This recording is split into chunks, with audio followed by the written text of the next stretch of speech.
धरना दिया गया है क्या? पश्चिम बंगाल के चुनाव के परिणाम आने के बाद पश्चिम बंगाल सरकार के संरक्षण में एक व्यापक हिंसा शुरू हुई, जिसकी नींव खुद ममता बनर्जी ने चुनाव प्रचार के बीच में रख दी थी। उन्होंने कहा था कि अभी तो वो अर्धसैनिक बल हैं, लेकिन जब चुनाव परिणाम आ जाएंगे तो ये भीख मांगेंगे अपनी सुरक्षा के लिए। उस समय तक लोगों ने गंभीरता से लिया नहीं था, लेकिन जैसे ही चुनाव परिणाम आए, भारतीय जनता पार्टी के कार्यकर्ताओं को चुन चुन कर मारा जाने लगा, हत्याएं हुई, लूट हुई, आगजनी हुई और हमारी महिला कार्यकर्ताओं के साथ में सामूहिक बलात्कार की घटनाएं घटी। और मुझे कहने में कोई गरूर नहीं है, कोई संकोच नहीं है कि घुसपैठियों से प्यार है और राष्ट्रवादियों का संहार है, और ये टीएमसी की सरकार है।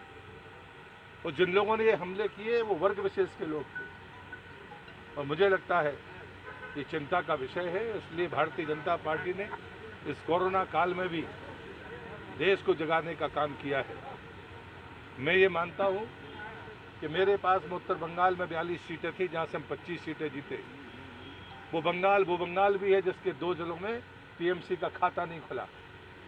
वहीं नक्सलवाड़ी भी है, जहाँ से नक्सलवादी आंदोलन शुरू हुआ था, वहाँ भारतीय जनता पार्टी का कमल खिला है। लेकिन ये छद्म नक्सलवादी है ममता बनर्जी, जिसके भीतर नक्सलवादियों से ज़्यादा बड़ी क्रूरता है।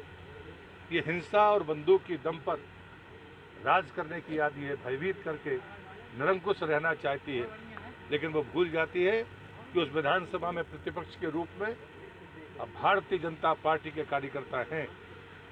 ऐसी तानाशाही, ऐसी गुंडागर्दी, ऐसी हिंसा हम बर्दाश्त नहीं करेंगे।